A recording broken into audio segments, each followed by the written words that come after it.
Hey everyone, thanks so much for checking out this video. This light right here, this little guy, is an interesting little RGB LED light called the YC Onion Pudding Light. And the reason why I say it's interesting is for a couple of reasons.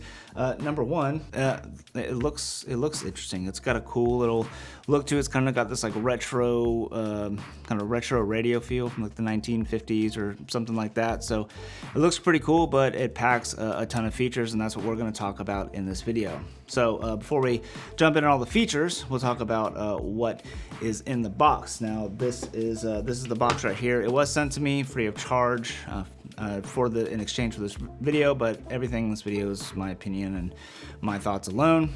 So yeah, in the box you get a little carrying case, just a little pouch that you get, and then you get a USB Type-C a cable for charging, and then you get a cold shoe adapter, and then you get your manual warranty card and all that good stuff. So the light itself, it's kind of made kind of like a high quality ABS plastic, and it feels robust. It's not something I'd throw across the room, but you know, if you dropped it, I don't think it'd break or anything like that. But yeah, it feels good quality. It's a little chunky, but I guess it kind of fits with the like look and the feel of this kind of retro thing. But anyways, on the outside, you've got a 1/4-20 thread right here, a 1/4-20 thread right here to mount. So if you wanted to mount it horizontal or vertical, depending on what you're filming, you have that option there. And then on the side, you have a USB Type-C charging port that you can actually use to not only charge it, but to power it while it's on. So if you're running it for a really long time and you're worried about battery life, you can just plug it in and let it run, which is super handy. And then you have right above it, you have a Bluetooth button, and we'll get into that here in a little bit. And then you have a power button to turn it on and off, obviously. And now on the back, you have this little screen, which basically shows you your kind of menu that you're on and the settings that you have set on said menu. So right now we are in the Cct mode, so you can see the color temperature here, which ranges from 2500 Kelvin all the way up to 8500 Kelvin. So you got that, you know, nice blue, cool blue tones at 8500 Kelvin all the way down to kind of the warmer tones right here that you can see, kind of like tungsten light and all that kind of stuff.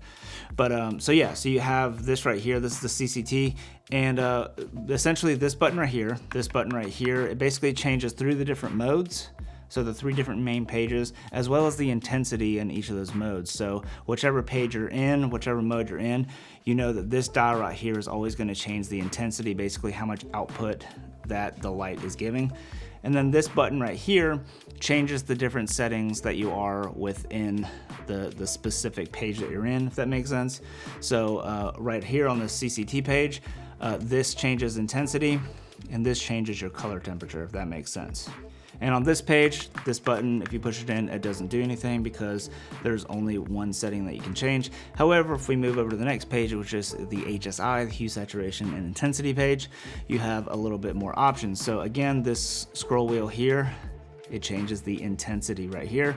However, if you go over here, you can navigate through the different settings, the sub-settings within this page, and change things out. So if I were to turn this, you can see that it starts changing the color. And then if I wanted to maybe, so we'll stay at 360 degrees here, and then I'm at saturation right now, and if I change that down using this, I can desaturate this color here. And then again, if I'm using this button right here, this scroll wheel, this will change the intensity. And then moving on to the next page, this is kind of where you have like your kind of your preset modes or your kind of like fun little settings. This is right now set on the candlelight mode, but you can see here there's a handful of different little settings that you can choose from. So you use this button right here to navigate through the different settings, and you can see as I navigate, you can get through the different modes as you push the buttons. This is kind of your warning, like your cop lights, but you can also turn this little button to kind of navigate through the different sub menus of these. So there's 3 here, as you can see, 3 little settings, and you can just change through the different sub settings here with the scroll wheel. But if you push it in when you're in this page, it moves to the different things. So this is kind of a flicker, and there's 3 different settings, A, B, and C. So it's a pretty nifty little light, and Other than that, it's pretty no frills, but the last thing that I want to talk about, and this is kind of the most interesting part, is the fact that it has Bluetooth. So to get started with Bluetooth, you have to download the Pudding app, first of all, and then what you do is you pair it with the light. And once you're paired, and right now we're paired, but we're not in Bluetooth mode, all you do is right under the power button, you just click the little Bluetooth button, and then right away it turns off, but all you have to do is just change the setting here real quick, just change the scroll wheel, and then it turns back on. Now I'm in the HSI page right now, so that's why it just changed that, but you can change the different colors straight from your phone. But you also have access to all of the different lighting effects and pages as you found beforehand, so instead of having to navigate through these buttons on the back, you can navigate using the phone. So if I want to change to Cct mode, I just click on Cct, and then I can go and change the Kelvin settings. So if I want to go down to 2500, there we are, and then brightness, maybe I want to bring that down to 20%, maybe 4%, doesn't matter. Or if I want to go over to these lighting effects, you can see here's a fast strobe, you got slow strobe, and then a gradient here. Or the RGB, you can it kind of cycles through the RGB colors, either on slow or fast, and then you have this candle light, which is kind of fun to play with. And then, like I said, the warning light, red and blue strobe, or you can just choose red strobe or blue strobe. And then if you wanted to move through the color gradients, you can do that as well. So super fun to do there. So you can get like a red gradient that you can move through, a green gradient that you can move through, and then blue as well. And then another cool thing with this app is if you wanted to actually kind of match a color to whatever the case may be, you can actually do that, which is super handy. So for example, I have this coffee mug here with Owen Wilson saying wow with a taco. So if I wanted to just take a picture of it real quick and kind of get that blue, gotta face the light away from it. There's a little crosshair in the middle of the screen. So if I wanted to come in here and maybe choose this blue hue right here, you take a picture of it, and then you hit check, you hit that check mark, and then it changes to blue. So it's super handy. I think the only other light that I know of right now that does that for like a pocketable LED light is the Aperture MC. But so this is really cool to kind of have that feature built into here. Just kind of another player in the market to kind of do that. So it's super cool. I'm not sure if it has the Sidus mesh link that the Aperture light has. As far as I know, they don't do that, but I'm not totally sure on that because I only have one of them here, and I couldn't find any information on that online. However, that being said, it's a pretty awesome light, and I would definitely recommend it. I love the fact just kind of how retro it looks. I think it looks really fun.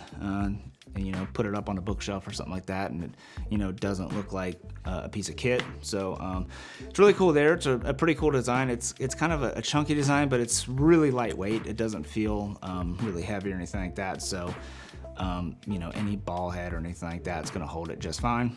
So yeah, anyways, highly recommend. Definitely pick it up. I'll leave links down below to purchase it and all that good stuff. But yeah, hope you found this helpful, useful, or anything like that. If you did, hit that thumbs up button. Consider subscribing down below. That really helps this channel grow. And leave a comment. Say hi. Let me know if you are going to get one of these. And if you don't have anything else to add to the conversation, but still do want to leave a comment, then answer this. If there's one extreme sport, one action sport that you would like to get into, what would it be and why? Leave a comment down below. Let me know what your thoughts are. Thank you so much for watching. And as always, I hope to see you in the next video. Peace.